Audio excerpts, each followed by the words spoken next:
ಓಹ್ ಬಂದ್ರಾ? ಬನ್ನಿ ಬನ್ನಿ. ಹಿಂದೆ ಬಂದ ಅಪ್ಡೇಟ್ಸ್ಗಳಿಂದ ಆ್ಯಂಡ್ ಅವರೇ ಹೇಳಿದ ಹಾಗೆ ಅವರು ಈ ಸಿನಿಮಾನ ಕಾಂತಾರ ಸಿನಿಮಾ ನೋಡಿ ಮಣ್ಣಿನ ಕತೆ ಸಿನಿಮಾ ಮಾಡಬೇಕಂತ ಮಾಡಿದ್ದಂತೆ. ಜೊತೆಗೆ ಕೆಲವರು ಈ ಸಿನಿಮಾನ KGFಗೆ ಹೋಲಿಸಿ ಮಾತಾಡಿದ್ದು ಕೂಡ ಉಂಟು. ಆ್ಯಂಡ್ ಅದನ್ನೆಲ್ಲ ಕೇಳಿದಾಗ ಸ್ಪೆಷಲಿ ನನಗೆ ಸಿನಿಮಾದ ಮೇಲೆ ಎಕ್ಸ್ಪೆಕ್ಟೇಷನ್ ಜಾಸ್ತಿನೇ ಇದ್ವು. ಆ್ಯಂಡ್ ಅದೇ ಎಕ್ಸ್ಪೆಕ್ಟೇಷನ್ಸಲ್ಲಿ ಸಿನಿಮಾನ ನೋಡಿದ್ದು ಕೂಡ ಆಯಿತು. ಹಾಗಿದ್ರೆ ಸಿನಿಮಾ ನನಗೆ ಹೇಗೆ ಅನ್ನಿಸ್ತು, ಏನೆಲ್ಲ ಇಷ್ಟ ಆಯಿತು, ಏನೆಲ್ಲ ಕಷ್ಟ ಆಯಿತು, ಎಲ್ಲವನ್ನೂ ಡೀಟೇಲ್ ಆಗಿ ಮಾತಾಡುವ. ಅದಕ್ಕೂ ಮುಂಚೆ ಚಾನಲ್ಗೆ ಹೊಸಬರಾಗಿದ್ದರೆ ಚಾನಲನ್ನು ಸಬ್ಸ್ಕ್ರೈಬ್ ಮಾಡಿಕೊಂಡು ಪಕ್ಕದಲ್ಲಿರೋ ಗಂಟೆಯನ್ನು ಕೂಡ ಬಾರಿಸ್ಬಿಡಿ. ಯಾಕೆಂದರೆ ಇದೇ ತರಹದ ಮತ್ತಷ್ಟು ಡಿಸ್ಕಷನ್ ಜೊತೆಗೆ ಭೇಟಿಯಾಗ್ತಿರೋಣ. ಆ್ಯಂಡ್ ಈ ವಿಡಿಯೋ ನಿಮಗೆ ಇಷ್ಟ ಆದರೆ ನಾನು ನಿಮ್ಮ ಕಡೆಯಿಂದ ಬಯಸೋದು ಒಂದು ಲೈಕ್ ಮಾತ್ರ. ಅದನ್ನು ಕೂಡ ಕೊಟ್ಟು ವಿಡಿಯೋನ ಕಂಪ್ಲೀಟಾಗಿ ನೋಡಿ. ತಂಗಲಾನ್ ರಂಜಿತ್ ಅವರ ನಿರ್ದೇಶನದಲ್ಲಿ ಥಿಯೇಟರ್ಗಳಿಗೆ ಬಂದಿರುವಂಥ ಹೊಸ ಸಿನಿಮಾ. ಚಿಯಾನ್ ವಿಕ್ರಮ್ ಅವರು ಈ ಸಿನಿಮಾದಲ್ಲಿ ಮುಖ್ಯ ಪಾತ್ರದಲ್ಲಿ ಕಾಣಿಸಿಕೊಂಡಿದ್ದಾರೆ. ಸೊ ಇಲ್ಲಿ ಕಥೆ ನಡೆಯೋದು 1850ರಲ್ಲಿ. ಆ್ಯಂಡ್ ಅಲ್ಲಿ ಒಂದು ಬುಡಕಟ್ಟು ಜನಾಂಗದ ಲೀಡರ್ ತಂಗಲಾನ್ ಅವರಿಗೆ ಬ್ರಿಟಿಷರು ಚಿನ್ನ ಪತ್ತೆ ಹಚ್ಚುವಂಥ ಕೆಲಸವನ್ನು ಕೊಡ್ತಾರೆ. ಹಾಗಿದ್ರೆ ಆ ಚಿನ್ನ ಎಲ್ಲಿದೆ, ಅದನ್ನು ಯಾರು ಕಾಯ್ತಾ ಇದ್ದಾರೆ, ಆ್ಯಂಡ್ ತಂಗಲಾನ್ ಅದನ್ನು ಹೇಗೆಲ್ಲ ಎದುರಿಸ್ತಾನೆ ಅನ್ನೋದೇ ಸಿನಿಮಾ.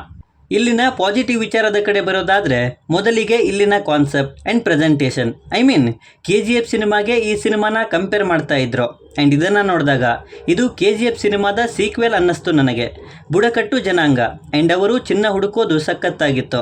ಆ್ಯಂಡ್ ಅದರ ಪ್ರೆಸೆಂಟೇಷನ್ ಕೂಡ ಆ ಬುಡಕಟ್ಟು ಜನಾಂಗದ ಭಾಷೆ, ವೇಷಭೂಷಣ ಆ್ಯಂಡ್ ಅವರ ಲೈಫನ್ನು ಪ್ರೆಸೆಂಟ್ ಮಾಡಿರೋದು ನಿರ್ದೇಶಕರು ಎಷ್ಟು ಡೀಪಾಗಿ ಸಿನಿಮಾನ ಥಿಂಕ್ ಮಾಡಿ ಬರೆದಿದ್ದಾರೆ ಅನ್ನೋದು ಗೊತ್ತಾಗುತ್ತೆ.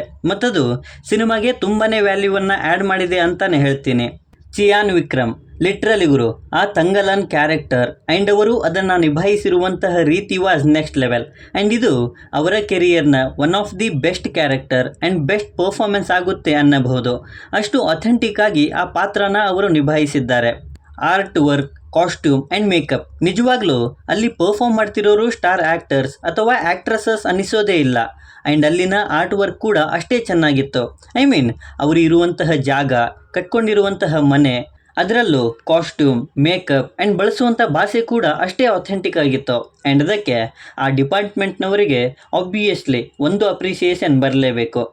ಆರತಿ ಕ್ಯಾರೆಕ್ಟರ್ ವಿಕ್ರಮ್ ಅವರಿಗೆ ಟಕ್ಕರ್ ಕೊಡೋ ಹಾಗೆ ಪರ್ಫಾರ್ಮೆನ್ಸ್ ಇತ್ತು ಆ ಕ್ಯಾರೆಕ್ಟರ್ದು. ಆ್ಯಂಡ್ ಅವರೂ ಸಹ ಅದನ್ನು ಅಷ್ಟೇ ನೀಟಾಗಿ ಪರ್ಫಾರ್ಮ್ ಮಾಡಿದರು. ಆ್ಯಂಡ್ ಅದನ್ನು ನೋಡಿದಾಗ ನನಗೆ ತುಂಬಾ ಖುಷಿ ಆಯಿತು. ಸಿನಿಮಾಟೋಗ್ರಫಿ ಆ್ಯಂಡ್ ಬ್ಯಾಕ್ಗ್ರೌಂಡ್ ಸ್ಕೋರ್, ಇದು ಪೀರಿಯೋಡಿಕ್ ಸಿನಿಮಾ ಆ್ಯಂಡ್ ಅದಕ್ಕೆ ತಕ್ಕ ಹಾಗೆ ಸಿನಿಮಾಟೋಗ್ರಫಿ ಇತ್ತು. ಬಟ್ ಅದು ಸ್ವಲ್ಪ ಇನ್ನೂ ಬೆಟರ್ ಆಗಬೇಕಿತ್ತು ಅನ್ನಿಸ್ತು.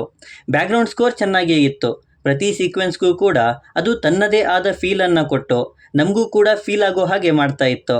ಇನ್ನು ನೆಗೆಟಿವ್ಸ್ ಅಂದರೆ ಕಲರಿಂಗ್ ಆ್ಯಂಡ್ CG ವರ್ಕ್ ತುಂಬಾ ಪೂವರ್ ಅನ್ನಿಸ್ತು ನನಗೆ. ಅದರಲ್ಲೂ ಕೆಲವು ಸೀಕ್ವೆನ್ಸಸ್ಸಲ್ಲಿ ಅದು ತುಂಬಾ ಡಿಸ್ಟ್ರ್ಯಾಕ್ಟ್ ಮಾಡ್ತಾ ಇತ್ತು.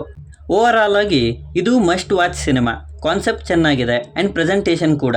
ಅದರಲ್ಲೂ ಚಿಯಾನ್ ವಿಕ್ರಮ್ ಅವರ ಬೆಸ್ಟ್ ಪರ್ಫಾರ್ಮೆನ್ಸ್ ಇದರಲ್ಲಿ ನಿಮಗೆ ನೋಡೋಕ್ಕೆ ಸಿಗುತ್ತೆ. ಸೊ ಯಾರೆಲ್ಲ ಇನ್ನೂ ಈ ಸಿನಿಮಾನ ನೋಡಿಲ್ವೋ ಖಂಡಿತ ಹೋಗಿ ನೋಡಿ. ಇನ್ನು ಆಲ್ರೆಡಿ ನೋಡಿರೋರು ನೀವಾಗಿದ್ದರೆ ನಿಮ್ಮ ಒಪಿನಿಯನ್ ಏನೇ ಇದ್ರೂ ಕೆಳಗಡೆ ಬರೆದು ತಿಳಿಸಿ. ಮತ್ತು ಈ ವಿಡಿಯೋ ನಿಮಗೆ ಇಷ್ಟ ಆಗಿದ್ದರೆ ದಯವಿಟ್ಟು ನನ್ನ ಚಾನಲನ್ನು ಸಬ್ಸ್ಕ್ರೈಬ್ ಮಾಡಿಕೊಂಡು ಸಪೋರ್ಟ್ ಮಾಡಿ. ಕೊನೆಯಲ್ಲಿ ಸಿಗ್ತಾ ಇರೋಣ.